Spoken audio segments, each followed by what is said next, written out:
त्यानंतर पाहून घ्या।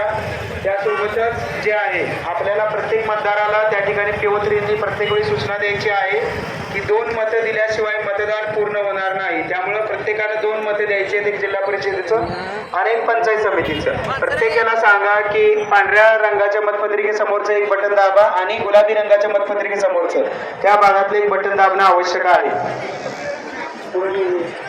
तुम्हाला जोडणी माहिती आहे की BU हे सीवला जोडलं जातं। BU ची पिन त्याच्यामध्ये सगळ्यात महत्त्वाची जोडणी करताना लक्षात घ्या की बटन सीयूचं बंद पाहिजे आणि मग त्यानंतर जोडणी करा आणि परत सीयू ऑन करा।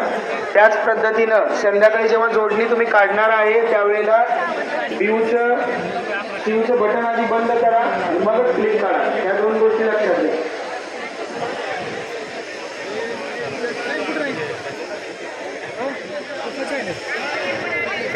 चॅनल पण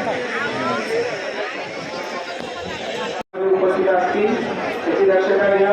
तसे जर कधी उपस्थित नसतील तर आपल्याला 15 मिनिटांवर वाट बघायची आहे। 15 मिनिटं वाट बघितल्यानंतर जर प्रतिनिधी उपस्थित झाले नाही तर तुम्हाला त्या मिनिटात मतदान सुरू करायचं आहे।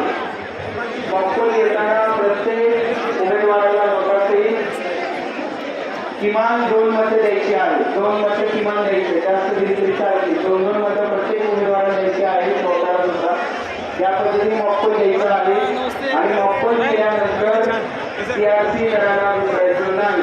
CRC सर्वांनी करा आलेला आहे। व्यवस्थित कामकाज चालले फक्त त्यांच्याकडे माहिती घ्या। बटन दाबायला अडथळा येतो का कुठेही करते का तुमच्या सीवर मतं रेकॉर्ड केली जातात हे लक्षात घ्या।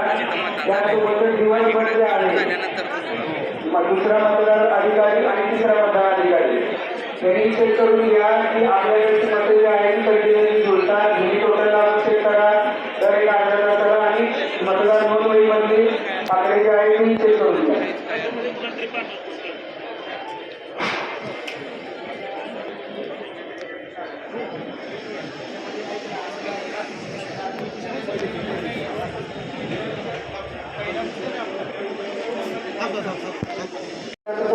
पासबुक, दिव्यांगांचं UDI कार्ड, त्यानंतर नरेगा जॉब कार्ड, निवृत्त कर्मचाऱ्यांचं निवृत्ती वेतनाचं कागदपत्र, आमदार खासदार यांचं अधिकृत सचिवालयाने दिलेले ओळखपत्र, स्वातंत्र्य सैनिकांचं ओळखपत्र आणि सर्व मंत्रालयाचं आरोग्य कार्ड। ही ओळखपत्र चालणार आहेत, मात्र ही मूळ प्रतिकृत दाखल डिजिलॉकरचं चालणार नाही किंवा झेरॉक्स चालणार नाही।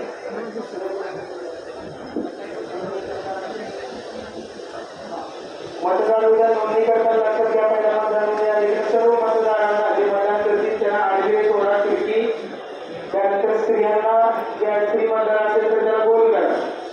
जर तृतीयपंथी असेल तर त्याला स्टार करा। ठीक आहे, ही गोष्ट लक्षात घ्या। मराठ्यांच्या परत सांगते की झालेलं मतदान हे करण्यासाठी क्रॉस करा सर्व मतदारांना।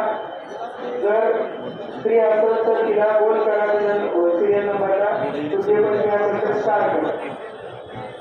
ओळख पटवण्यासाठी एखादी गुन्हेगारी महिला असेल ती तुमच्याकडे आली तिला जर गुन्हेगारी केलं पुरुष कर्मचाऱ्यासमोर नकार दिला तर आपल्या महिला कर्मचाऱ्याला सांगा तुम्ही तिचं ओळख पटवून घ्या। मात्र ओळख पटवल्याशिवाय कोणालाही मतदान करू दिले जाणार नाही। स्वाक्षरी किंवा अंगठा करून घेतल्याशिवाय कोणी मतदान करणार नाही। तुमच्या मतदार यादी तुम्ही हे तपासून घ्या की तुम्हाला तुमच्या केंद्राची मतदार यादी ही प्रती मिळालेल्या आहे। जसं की तुम्ही DU तपासणार आहे त्याच्यामध्ये तुम्हाला पोस्टल बॅलेट तुम्हाला मतदाराची नोंदणी सापडणार आहे। ज्यांना तुम्हाला तुमच्यापैकी बहुतेक जणांनी पोस्टल बॅलेटवर मतदान केलेलं आहे